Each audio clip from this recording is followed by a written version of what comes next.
今日嘅題目咧就平凡轉化為神聖。其實呢個係一個俗世嘅眼光。今日咧係要將呢一個俗世嘅眼光轉化為咧係神帝聖屬靈嘅眼光。其實我專登咁樣打呢個名字，但係咧最終嘅目的係話，我哋嘅神聖喺我哋嘅平凡嘅生活當中，呢個係今日想講嘅。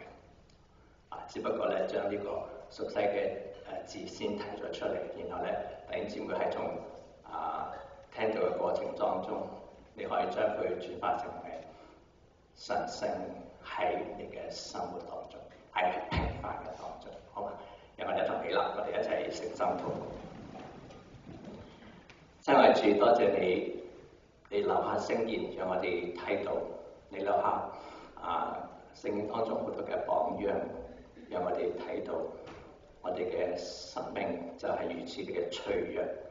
正如剛才弟兄所描述嘅，去月球曉一走翻嚟嗰種嘅感覺，人就係如此嘅渺小。但主，我哋感謝你，你如何嘅尊貴，愛護我哋，甚至可以捨生成人，將你獨生子嚟到為咗要救呢啲嘅微塵，都可以犧牲呢種嘅偉大嘅愛。多謝主，求主賜福我哋呢一堂嘅聚會，讓我哋嘅心靈被你屬靈靈性聖靈嚟到去掌管，讓我哋喺你嘅裏邊重新得力，成為咧係神聖喺平凡嘅當中，能夠揾得到我哋自己嘅位置，我哋嘅角色。感謝主，聽祈禱奉主名求，阿門。清楚。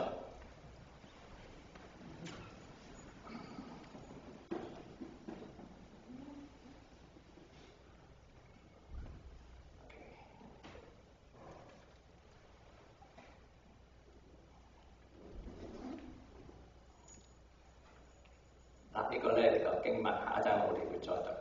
讀之前咧，想問一個問題喎，就咧大家有冇聽人講過咧？我老啦，我冇用啦，有冇聽過啊？有。我老啦，我冇用啦。咁你自己有冇咁樣講過啊？有啊，有啲人有啲未有，係嘛？今日咧就想講呢一個咧，我老啦，我冇用啦。呢個俗世嘅價值觀，俗世嘅價值觀咧就講你有冇產值，有冇價值，係咪？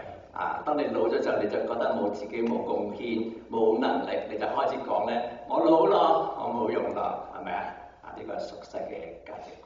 我哋今日咧去睇呢個嘅迷思，我哋從咧係聖經裏邊睇咧，我哋點樣先以為叫做咧係有價值？喺上帝眼中成為咩叫做有價值？俗世嘅眼光話俾我哋聽，你要有價值，但上帝唔係咁樣睇嘅。今日就想講呢樣嘢。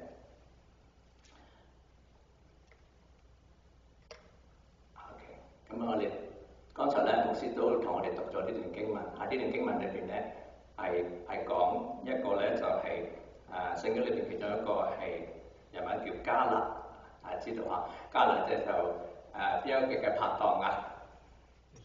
約書亞嘅拍檔係咪啊？佢兩個係一個好拍檔。迦勒咧就年紀老啦，到佢80幾歲嘅時候咧，佢同約書亞講：我仍然咧，我而家嘅年齡嗰個衝撞嘅情況咧，同你當時咧摩西派我哋去嘅時候咧一模一樣。哇！80幾歲嘅老人家咧，一直講緊呢啲説話喎，係嘛？咁佢就要求約書亞咧，叫佢派佢咧係去山地，即係最好多嘅希伯倫山地，去一個最艱難嘅地方，做佢呢個咧係攻取迦南呢個嘅咁樣嘅使命。呢個咧就係迦勒。即刻咧，我哋都會咧，聖經裏邊有好幾位嘅人物咧，將佢勾佢出嚟，擺喺大家嘅腦裏邊，然後我哋一齊去思考呢個問題。我哋先讀呢一個預備起。義人要發往如棕樹，他們年老要滿了汁像以上發青。呢個咧我節錄咗咧12到14節裏邊呢啲重要嘅字眼啊。最尾嗰幾個字係咩啊？常發青啊！即係話咧嗱，嗰個加勒80幾歲嘅人咧，仍然都要常發青啊！嗱呢個咧就我想重點喺呢段經文裏邊提出嚟嘅。咁而家我哋咧逐一咧就將一啲嘅人物我哋咧將佢勾畫出嚟。弟兄姊妹，你擺喺個思想裏邊先嚇。好啦，我哋睇睇。大家記唔記得亞拿同埋西面啊？喺新約聖經裏邊嘅係等待耶穌出世，跟住咧喺聖殿裏邊等候耶穌，跟住咧抱住 BB 耶穌嘅西面啊，記唔記得啊？記唔記得啊？係啦，呢個西面啊，佢咧係喺度等候，佢用一生嚟到等候彌賽亞嘅出世，跟住咧佢見到個抱住個 BB 之後咧，佢就話咧：神啊，你可以讓僕人咧可以安然離開啦。大家記唔記得？我將佢勾佢出嚟先，等大家心思裏邊。另外個亞拿喺聖殿裏邊咧係一世都係禱告，佢咧係後生嘅時候就已經守寡，跟住咧係一路喺聖殿裏邊做咩工作啊？就係祈禱、等候、做一個咧好簡單嘅工作嘅啫。佢嘅價值咧，我哋講價值唔係真係叫價值，係上帝眼中嘅價值咧，係禱告係非常之重要嘅。亞拿亦都係。大家記得呢兩位祖母嘛？一個咧係得字我打錯咗，係得唔得到嘅得路德，大家知道係邊一位得啦？路德嘅婆婆拿俄米，大家記唔記得？記得講係咪？拿俄米呢一位嘅係婆婆，佢嘅人生佢可以影響到呢個嘅路德，然後咧係用佢嘅生命嘅教育咧嚟到影響路德。另一位咧就係提摩太嘅祖母羅爾，又記唔記得？如果唔記得，勾佢出嚟先咁就大家又記住先，好嘛？保羅話咧你嘅同提摩太講因為咧你有今日嘅咁樣嘅屬靈嘅操守，係因為咧你嘅媽媽同埋你嘅祖母羅爾培養你出嚟嘅，係咪？呢個係聖經裏邊嘅嗰個嘅情節，我就將佢咧勾咗出嚟，擺喺大家嘅思維當中。另外摩西80歲嘅時候咧，以為咧可以收工啦，係嘛？咁可以咧唔使做嘢啦，可以收工嘅時候咧，上帝就俾咗一個另外嘅40年俾佢咧，要係帶領以色列人離開埃及，上帝要做佢嘅事。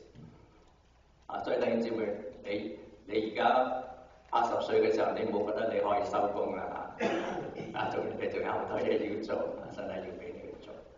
另外有位約翰90幾歲嘅時候咧，就被放逐去拔摩島，係咪？被放逐去拔摩島，然後咧寫出乜嘢嘅書卷啊？啟示錄，係咪？就寫出啟示錄。所以上帝要用人嘅時候，唔係年齡。當佢90幾歲嘅時候，上帝依然要用佢寫出啟示錄。年齡只係我哋生命肉體嘅刻度，年齡只係我哋肉身生命嘅刻度，刻咗1年、2年、3年，直到係而家你嘅年歲。生命嘅我哋肉身嘅刻度，但係我哋靈性生命嘅刻度咧，係超越呢個身體呢個嘅刻度。所以我哋要睇嘅咧就係上帝眼中你認為有用冇用，我哋咧要從一個屬世嘅眼光裏邊跳出嚟，我哋去到靈性嘅眼光裏邊睇我哋自己嘅人生。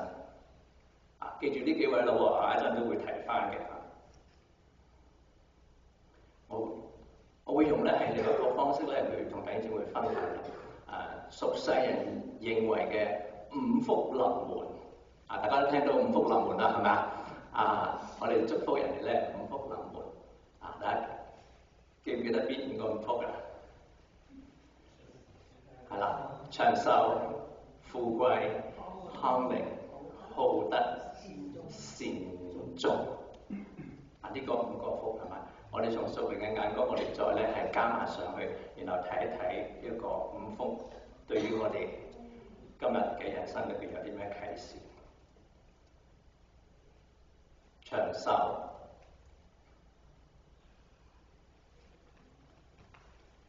一位長壽嘅長者，喺我教會有位長壽嘅長者，佢90幾歲，佢係一位退休嘅牧者，佢嘅存在咧係唔需要做嘢嘅，佢淨係坐喺度就得㗎啦。佢一坐喺度咧係好似一個定海神針，個咧都覺得好妥當㗎啦，因為佢坐咗喺度。呢種感覺唔知大家有冇可唔可以感受得到啊？我就感覺到江牧師坐咗喺度，我感覺咧你哋會覺得呢一個定海神針，定海神針。佢坐喺度乜嘢都可以唔使做嘅嚇，佢坐喺度得㗎啦。我感覺我嗰位嘅牧者就係咁樣嘅感覺，佢坐喺度就得，乜都唔使做，因為佢所做嘅一切，之前所做嘅一切，係已經成為佢嘅 backup， 係咪？佢成為佢嘅 backup， 然後咧話咗俾所有嘅會眾聽咧，嗱，你跟住我做就得㗎啦。佢同我哋講咩啦？我叫 Joseph 㗎嘛 ，Joseph 你好嘛？問得好簡單啫噃，上帝祝福你，有咩困難啊？記得同我講，即係好普通嘅嘢係咪？但係咧我知道佢喺呢一度咁我就即係我自己感覺就好似個定海神針咁就穩妥啦。最近佢離開咗，佢係余卓雄牧師，咁咧就係佢最近離開咗，即係嗰個定海神針就唔見咗嘅嗰種感覺嘅失落咁呢個咧我講係長壽咧世人眼中以為咧老啦冇用啦，但係咧喺我哋屬靈嘅眼光裏邊咧，老咗唔係冇用，係好有用，係無用中的有用，唔係咧係俗世眼光裏邊睇嘅有用。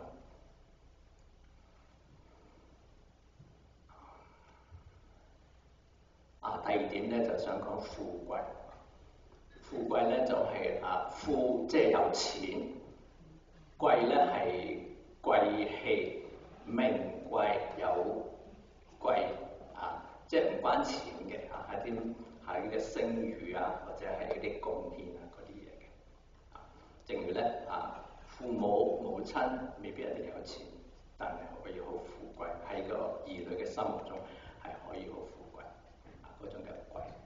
富同埋貴咧係兩樣咧加埋之後咧就係中國人5福裏邊嘅好重要嘅係富貴。有啲人咧好有錢，但未必有後邊嘅貴嘅，係嘛？你見到好多好多好有錢嘅人咧係好吝嗇嘅，你睇到佢嘅名咧，你就覺得佢咧都唔係好貴，係好富，但係唔貴，係咪？你心目中都會有啲咁樣嘅人物，唔睇佢哋名啦，係咪？咁就富貴喺中國。農村有個村裏邊咧有個嘅一個嘅女老師，佢叫做張桂梅，唔知大家有冇聽過佢咧就係為咗呢個咧令到村裏邊嗰啲嘅女孩子可以讀中學，佢就喺個村落裏邊咧起咗個中學，讓呢啲嘅女孩子即係你知道中國好分男女㗎啦，係咪？男嘅有書讀，女嘅咧留留翻喺屋企啦，你遲早都要嫁人㗎啦，不如咧唔好嘥啲屋企啲錢啊！即係咁樣咧，就女孩子係冇機會讀書，所以咧呢位嘅張桂梅老師咧佢就喺個鄉下嘅地方裏邊咧起咗個中學，然後咧培養咗一批又一批咧係離開呢個嘅鄉村，去到大學發展佢嘅人生。所以咧呢位嘅老師咧喺中國係好受人尊敬，佢係唔富，但係好貴。好多嘅好有錢嘅人，中國嘅首富都唔及佢貴。呢個就係中國人所講嘅，我哋要富亦都要貴。我哋讀呢段經文預備起，似乎憂愁，卻是常常快樂的；似乎貧窮，卻是令許多人富足的；似乎一無所有，卻是樣樣都有的。呢段經文咧就保羅寫嘅。你知道保羅佢原本係好有學問嘅，係咪？佢好有知識嘅，佢可以翹埋隻腳咧，就響一世都得㗎啦，係咪？如果用我哋而家嘅水平嚟到講咧，佢係教授，佢係博士學位，佢咧係貴族，但係咧佢唔要呢啲佢將呢啲嘅事當為糞土為咗要得着基督，係咪？大家記得呢條經文係嘛？佢係用喺呢個咁樣嘅情況之下，佢擺低咗啲嘢，跟住佢想講呢一句，似乎是一無所有，卻是樣樣都有的。似乎係貧窮嘅，但係令到好多人係得到富足嘅。張桂梅呢位嘅老師，即係後來成為咗校長啦。呢一位嘅老師就係一個呢個經文嘅一個典範。呢一位典範佢做得非常之係好。第三個康寧，康寧咧就係了無牽掛。大家有冇嘢掛住啊？真係都好多嘢掛，係咪啊？或多或少，或多或少都有啲嘢掛。但係咧，一個康寧咧就係一個了無牽掛。呢個何等大嘅福氣，係咪啊？係五福臨門，呢個康寧係好好嘅，了無牽掛。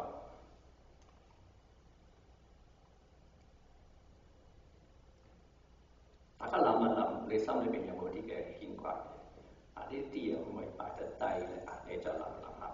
我哋睇睇咧係西面同埋哈拿喺聖殿裏邊日夜嘅禱告，等候以色列嘅聖者。西面相信上帝佢嘅應許咧，佢離世之前會見到呢個嘅以色列嘅聖者，而家可以安然嘅離開。呢種咧就係了無牽掛咧，就有一首嘅詩咧，我好中意提嘅就係咧春有百花，秋有月。春天有百花，秋天有月亮，係咪？夏有涼風，冬有雪。夏天有涼風吹落嚟，好舒服啦，係嘛？冬天有雪。若無閒事掛心頭，如果冇閒雜嘅事、閒事掛喺心裏邊嘅話，便是人間好時節。春有百花，秋有月，夏有涼風，冬有雪。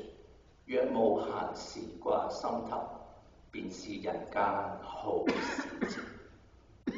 哇！呢個意境好好，係咪啊？佢前面提到咧，春夏秋冬四季嗰個季節都非常之好，但係咧後邊嗰句話咧，若無閒事掛心頭，便是人間最好嘅季節。呢種嘅情況就講到咧，就如果我哋冇嘢掛心裏頭嘅時候咧，呢個就何等好嘅季節咧咁樣。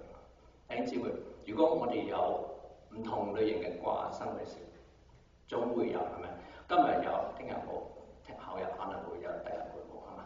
係唔係話咧係一次過冇晒？唔係咁樣嘅唔係話咧一次就完全清零，唔係咁樣嘅意思，而係咧我哋每一日咧都會有一日都可以擺低，每一日都會有，但每一日我哋都可以將佢擺低。呢個過程咧係唔係話咁樣，可能係好複雜嘅過程都唔定，但係無論如何都，弟兄姊妹你要心裏邊有個咧就係康寧呢個嘅諗法，了無牽掛嘅諗法，就正如咧就係西面同埋亞拿佢哋喺聖殿裏邊禱告，佢哋就有禱告，亞拿喺裏邊禱告，西面等待就係咁樣嘅等待，佢相信上帝嘅應許，佢必然會見到彌賽亞，所以佢就安寧，心裏邊康寧，好康寧嘅，了無牽掛嘅嚟到等待。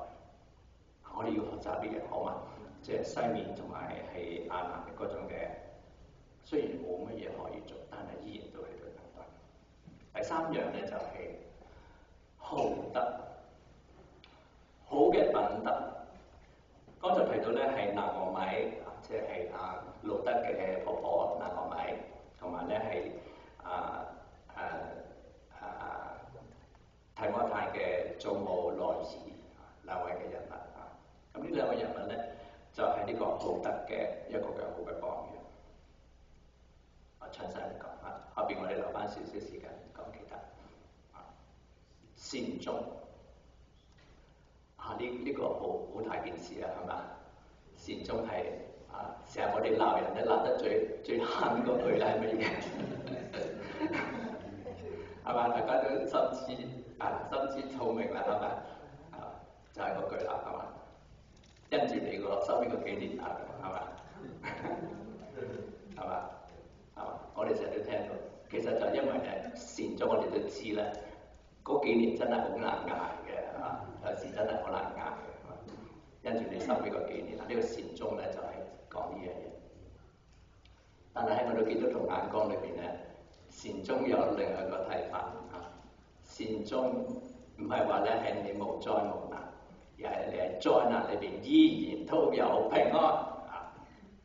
你暴風裏邊依然都有平安啊！呢個唔係話世人所講嘅善終，而係咧我哋心靈屬靈眼光裏邊咧有嘅係喺暴風裏邊依然有平安。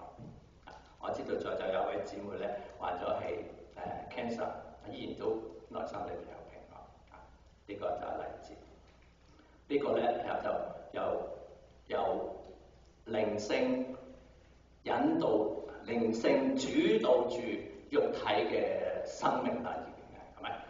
即係如果我哋嘅肉身我哋善終希望咧就係乜無災無難，呢個係肉體引導住肉體嘅。但係咧，當我哋又超越咗呢個嘅時候，我哋係靈性主導住我哋身體嘅呢一個嘅嗰個情況。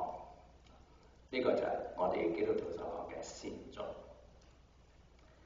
大家知道咧，我做臨終關懷工作係咪？咁我就經常我都會見到好多嘅例子好多嘅好平安嘅例子。咁我見有一次有個例子同弟兄姊妹分享。咁咧就一個姊妹佢喺臨終嘅時候，佢依然咧佢呼吸好辛苦。大家知道啦，如果呼吸系統有問題係幾咁辛苦嘅時候，帶住個氧氣都唔夠，仲要咧打埋嗎啡針，然後咧先稍為咧舒緩到一啲嗰個嘅呼吸嗰個程度。喺呢個程度裏邊咧，佢依然都可以感謝神，可以讚美主，可以同你一齊唱歌。當然佢唔會跟得落晒，係嘛？我跟住帶住佢唱喺度，佢就會跟一兩個字，跟住就唞下氣，跟住再唱一兩個字，再唞下氣嗰種嘅形式。咁你就會體會到咧，我哋而家講嘅善終係基督徒眼光裏邊睇嘅善終，同埋世人所睇嘅善終係完全兩碼子事，係咪啊？所以當呢個屬世嘅眼光話俾我哋聽咧，係善終係唔係要因住你收尾嗰2年嗰2年咧，我哋都跳躍咗出去，我哋都過埋去，我哋都豁咗出去，因為咧，我哋知道咧，我哋嘅終點唔喺嗰度啊，係嘛？個 main point 喺呢度，係嘛？世人嘅眼光個終點就係死咗之後乜都冇啊嘛，係咪？基督徒嘅眼光咧係死咗之後係仲有嘢啊嘛。所以咧係五福嘅上面咧小弟會加多一個福。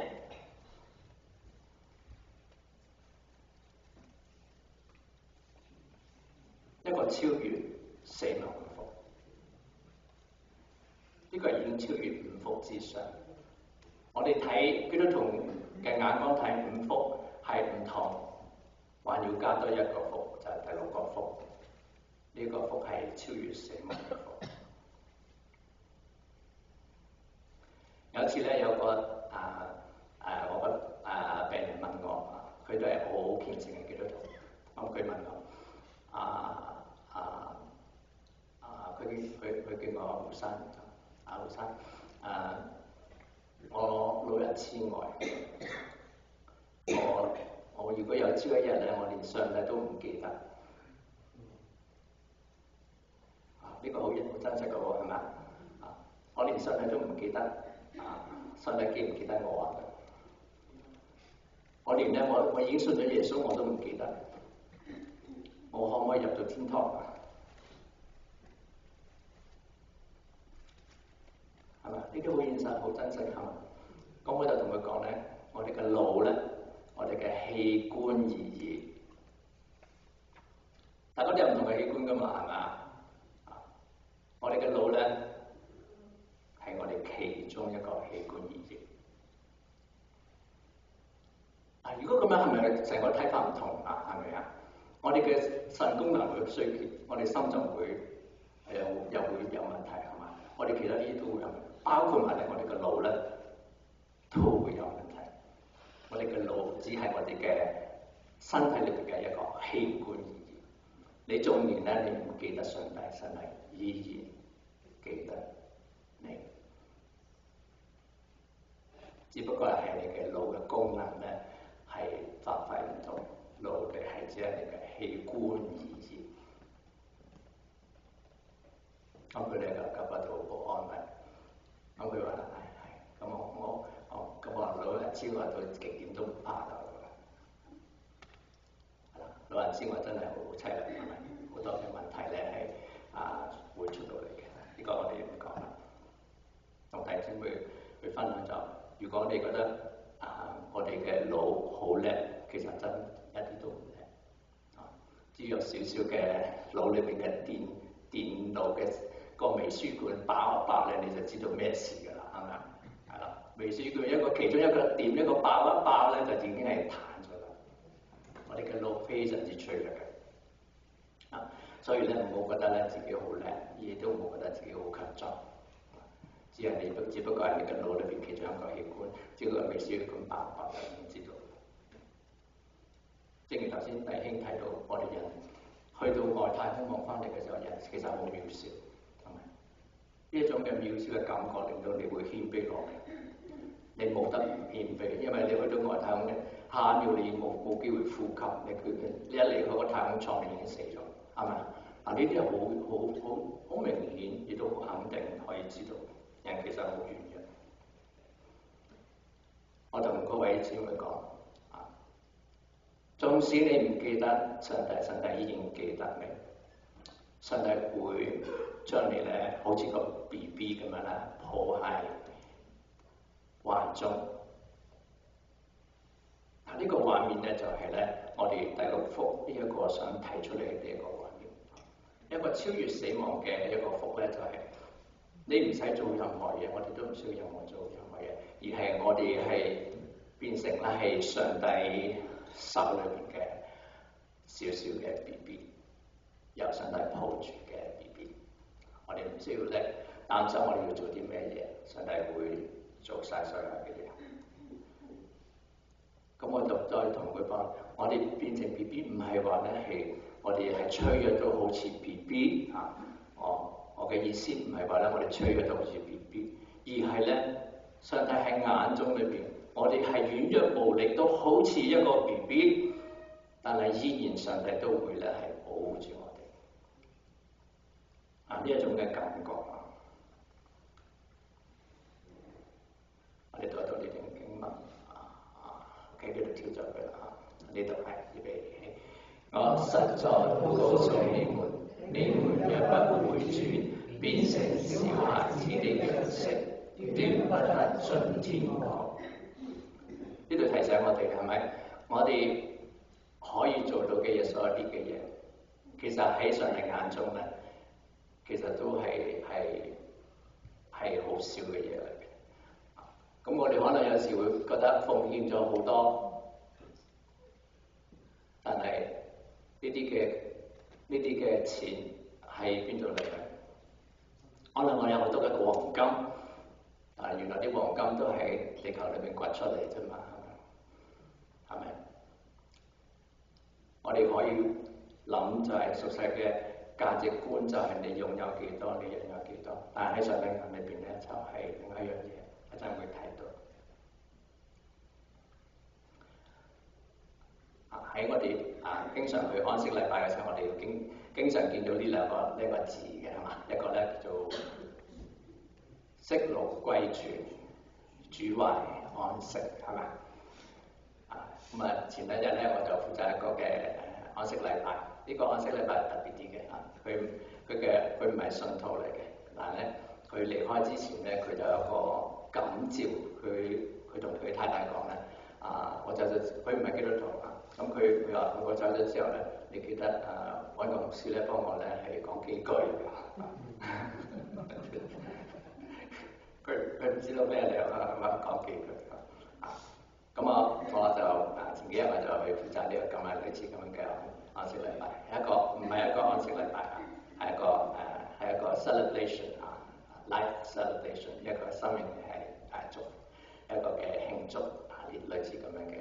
咁當中咧宗教成分非常之少，我咧只係咧引導佢哋咧就去分享人生只係一個嘅旅程人生嘅旅程裏邊咧，咁你會遇見好多嘅人每一個時間都會遇見呢兩位呢個死者同埋佢太太喺人生嘅旅程裏邊，某段裏邊大家相遇，跟住咧大家行走同一個路，跟住咧就去生咗兩個女，兩個女成為個家庭裏邊嘅人，一路跟住咧就到某一點嘅時候咧，呢位嘅離世者咧就離開咗。喺呢邊我講嘅咧係人生係一個旅程，喺旅程裏邊咧，我哋會遇見唔同嘅人。正如咧喺嗰個安息禮拜裏邊咧，大家會遇見咗我呢個人，跟住下下咧，大家都會各奔前程，自己嘅人生，過住自己另一個嘅獨立嘅人生嘅旅程。我係講呢啲嘅。咁過程裏邊咧，我想重點去提嘅咧就人生裏邊，我就問佢哋一個問題咧就點解你會喊咧？係咪啊？我哋會見到咧，你點解你會喊咧？其中一個好重要嘅原因咧，就因為你覺得你唔再可以見到呢一個嘅離開嘅人，係咪啊？你從此唔可以再見佢，所以你會覺得係傷心。可能仲有其他原因，呢個係可能係其中一個原因。另外我問佢哋一個問題咧，就係問佢哋咧係你信唔信有靈魂我就問呢個問題我問呢個問題就信唔信有靈魂咁呢個好難答嘅問題係嘛？如果你唔信靈魂嘅人舉例講咁你會答冇靈魂唔信有靈魂。咁我會問另一個問題就咁你有冇靈魂咁佢就唔敢答呢個問題啊嘛，佢唔敢答自己係一個冇靈魂嘅人啊嘛，係咪？明唔明啊？係啦，所以呢個問題咧就係有冇靈魂嘅，就算佢信有靈魂也好，唔信有靈魂也好咧，佢都唔可以答呢個問題，答唔到呢個問題，因為咧佢唔想答自己係一個冇靈魂嘅人，係咪？所以呢個係人心裏邊有一個咧存在嘅，自己心裏邊都有一個係我係有靈魂，但係咧我唔認有靈魂嗰種嘅矛盾啦。我哋信有靈魂，我哋坦白講啦，我有靈魂嘅係咪？但係咧，對於啲冇靈魂、唔信有靈魂嘅人咧，佢心裏邊都有個結喺度嘅。佢唔想話咧自己一個冇靈魂嘅人，所以我就喺嗰個場合裏邊我都講啦，呢個係好難答嘅問題。無論你哋點樣答都好啦，你心裏邊都係唔舒服嘅。只不過咧，俾大家去思考咁樣啫。咁我就講呢個息怒歸主同埋主懷安息呢兩個字。息怒歸主喺基督徒講咧，就係咧息咗地上嘅勞苦，歸回上帝，係嘛？唔係停咗喺死嗰下喎，係嘛？分別就喺呢度啦。如果一般人嘅睇法，如果你覺得你見到息怒歸主咧，你覺得停咗喺死嗰下咧，你就要反省，去埋後邊嗰度，行埋後邊嗰度，歸主嗰部分，好唔好？當你見到咧息怒唔係停咗喺死嗰度，係超越死亡，歸回主嗰度。當你見到咧主懷安息咧，唔係死咗喺主嘅懷抱當中啊，你係主嘅懷抱裏邊係安然嘅，係了無牽掛嘅，係釋懷。唔係死咗喺主嘅懷抱當中，係咪唔同啊？係咪啊？呢兩個字咧，一路以嚟沿用到而家咧，係有佢意思喺度。但係咧，我哋唔好將佢停留喺死嗰個位置嗰度。我哋要超越死亡。下次你見到去安息禮拜嘅時候，你見到主懷安息或者係息怒歸主咧，請你記得提醒翻自己，唔好停喺邊一度啊！冇停喺死嗰度，我哋嘅生命係一個咧係旅程，死亡係一個嘅驛站。我哋停咗地上嘅生命，展開另一個屬靈嘅生命。我問一個問題嚇，大家而家感覺上咧你自己感覺下自己嚇。你感唔感覺到你自己裏邊有一個嘅另外一個我啊？你問下呢個問題係嘛？你感唔感覺到你自己裏邊咧有另一個我啊？有冇啊？我就覺得有。你感唔感覺到你裏邊嘅我咧，同你而家嘅年齡係唔同㗎？感唔感覺到啊？你依然感覺到你裏邊嘅靈咧係後生嘅，好清楚嘅，係咪啊？唔係而家好似個老嘅嗰種情況嘅，係咪啊？感唔感覺到啊？係啦，呢一個我咧就係我哋嘅靈，我哋嘅靈魂。但係咧呢個靈魂咧，佢又唔可以完全主控我哋呢個嘅身體。我用一個比喻咁樣講咧，就我有個病人咧就話咗帕金遜。帕金遜大家知啦嚇，有一種就震，另外一種係僵硬嘅。佢係僵硬嗰種，僵硬到咧，所有啲肌肉咧係捉唔到嘅。佢淨係咧面部表情，最初係可以表達到面部表情，但後來咧面部表情都表達唔到佢嘅喜怒哀樂，所有啲肌肉全部都硬晒。呢個就係帕金遜其中一個病嘅情況。咁我同佢講咧，而家你係被困咗喺你嘅肉身嘅裏邊，你係被困咗喺呢個肉身嘅裏邊。你裏邊嘅靈係，你裏邊嗰個人係咪依然都係好清醒啊？咁佢就咧原本講唔到嘢但係都喺嗰刻裏邊咧咁樣就開始嗌。其實佢表達翻俾我聽咧，就係你明白佢，你明白佢嗰個被困嘅感覺，你明白咧佢裏邊個人依然都係咁清醒。弟兄姊妹，當我哋肉身上有啲嘅退化嘅時候，你記得就係你裏邊嗰個嘅靈依然都係一樣咁清醒，係咪？記得呢樣嘢。所以當我哋去從俗世嘅眼光睇今日嘅主題話咧，由平凡轉化為神聖，平凡轉化為神聖係有價嘅。我將個題目咁樣專登咁樣擺喺度，就想話俾弟兄姊妹聽，平凡轉化為神聖係假嘅，應該係話咧喺神聖喺平凡嘅生活嘅當中，其實係拆咗呢個嘅神聖呢個咁樣呢樣嘢，喺上帝眼中冇分平凡同埋神聖。弟兄姊妹，我哋每一個嘅生命咧都可以係平凡可以轉化為神聖。如果再真實啲講咧，就係所謂嘅神聖咧，喺我哋嘅平凡嘅生活當中。咁樣講，可唔可以講得清楚咗啲係嘛？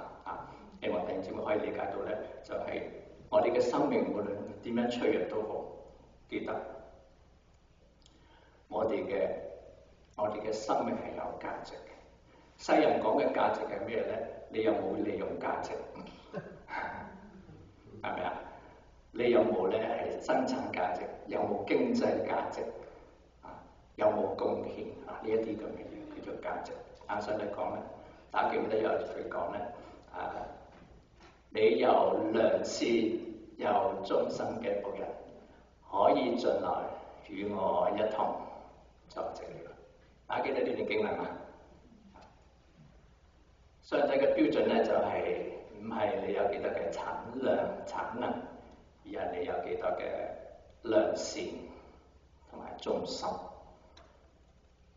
呢兩樣良善同埋忠心咧，係你就算7、6、80都可以做噶嘛，係咪？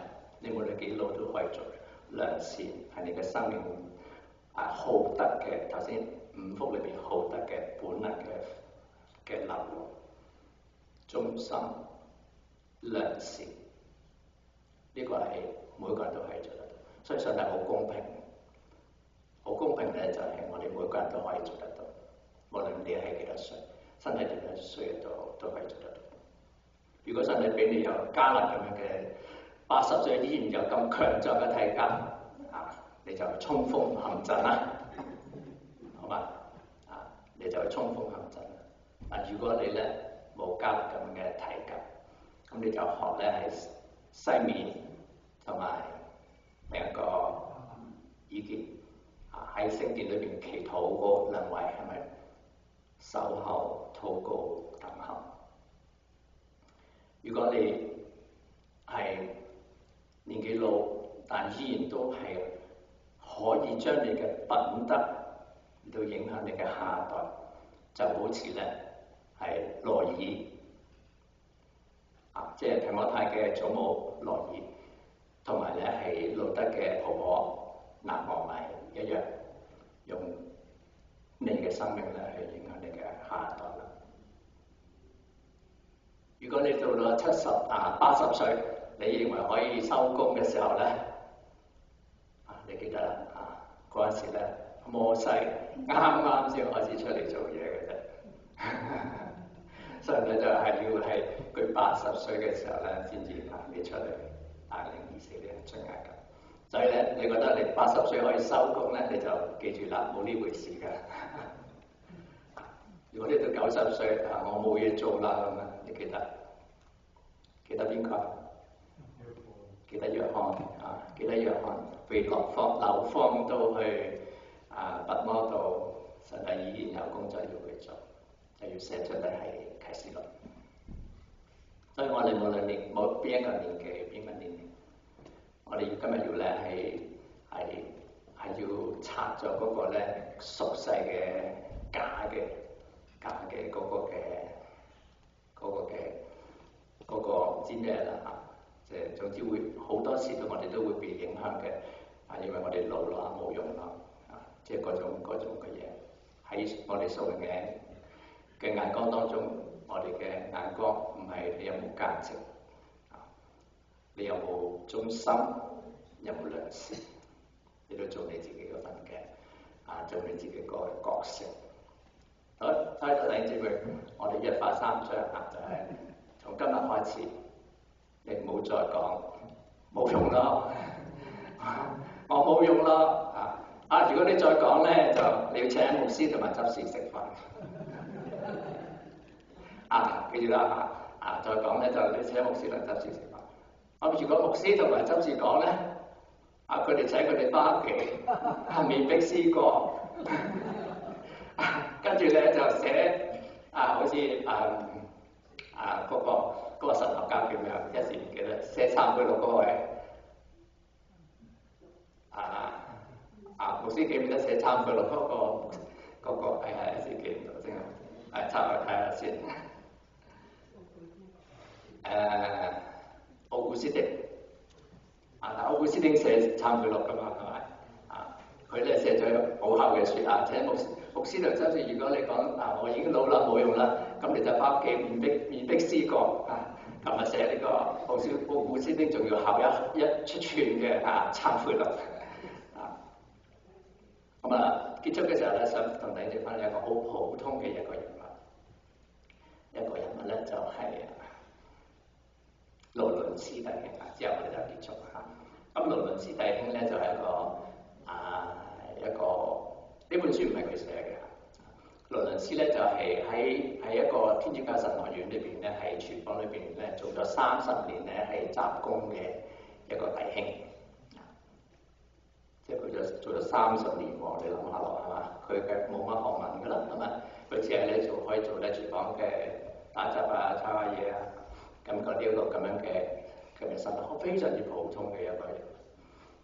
咁咧佢同平時同啲神父修女同埋啲嘅嗰啲長老執事佢哋傾偈啲內容咧精彩到咧呢一個嘅作者呢本書嘅作者咧，佢覺得咧唔將佢啲內容咧係將佢輯錄成一個咧就係天大嘅損失，所以咧佢就輯錄咗呢一本嘅書，然後咧就問世影響咗好多嘅人。其中一個舉一個例子就大家都會明㗎啦。咁佢咧佢同啲嘅神父修女咧傾好多偈，好多嘅偈。咁佢傾偈其中一個咧就佢咁樣問：如果我哋咧1個鐘頭攞嚟禱告，咁剩低嘅23個鐘頭咧攞嚟做咩嘅咧？啲神父修女就啞口冇嘢好講。佢哋以為咧用咗1個鐘頭咧去祈禱已經非常好啦，係咪？但咁樣一問咧，佢就感覺係喎。咁嗰23個鐘頭我同上帝之間就斷裂咗。呢個就其中一個佢同啲神父修女傾偈其中一樣嘢。咁另外咧就係佢咧話我哋咧要同人我哋要同埋上帝連結嘅。唔知弟兄姊妹記唔記得上次我都同弟兄姊妹分過咧，有個神聖嘅停頓5秒記唔記得？Holy pause 5 minutes 停頓5秒。嗰5秒攞嚟做咩咧？就係停頓咗之後咧，就諗下上帝，我面對緊啲困難，係咪咧？我知道上帝係喺呢度，所以咧我依然都依靠上帝，將嗰個問題咧就引入嚟，讓上帝喺呢5秒裏邊咧，佢嘅思想從自己思想，讓上帝介入，讓神聖的臨在 ，the practice of the presence of God， 讓上帝嘅臨在成為生活當中 the presence of God， 讓上帝臨在介入咗之後咧，佢就將個問題咧就係話呢個就係上帝喺我當中，跟住有5秒嘅停頓。我哋試一試，而家就做呢5秒嘅停頓。弟兄姊妹，你跟我做一次，好嗎？我呢5秒嘅停頓咧，就你諗一個你嘅問題你心目中一個嘅問題，你覺得好困難嘅問題，然後咧你就停頓5秒我會講一路，而家你眯埋眼你眯埋眼，我停頓5秒。嗰5秒我會俾一個信號你，跟住咧你就諗啲5秒。而家你開始揾嘢諗你個問題，跟住咧因為我而家講緊一定會騷擾到你，係咪？一陣有5秒時間係冇，我唔會講嘅。嗰5秒咧就你要同上帝連結嘅嗰5秒，跟住我再講嘢嘅時候，你就會擘大眼，好嗎？咁嘅過程就咁樣嘛。咁你首先你諗你個問題，呢個嘅問題好困擾你，呢個問題唔知點樣做。而家我想咧同上帝連結，所以下邊我有5秒時間係唔會出聲。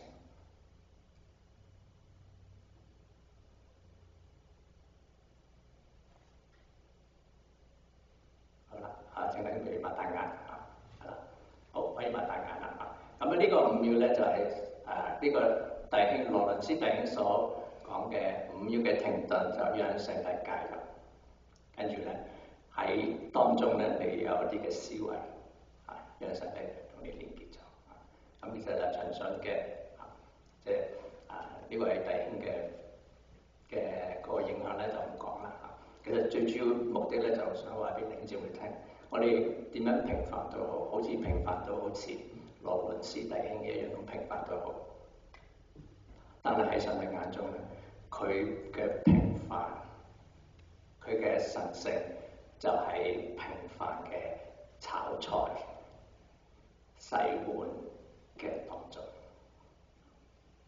好，其實祝福大家，我哋一齊起立，我哋有個祈禱。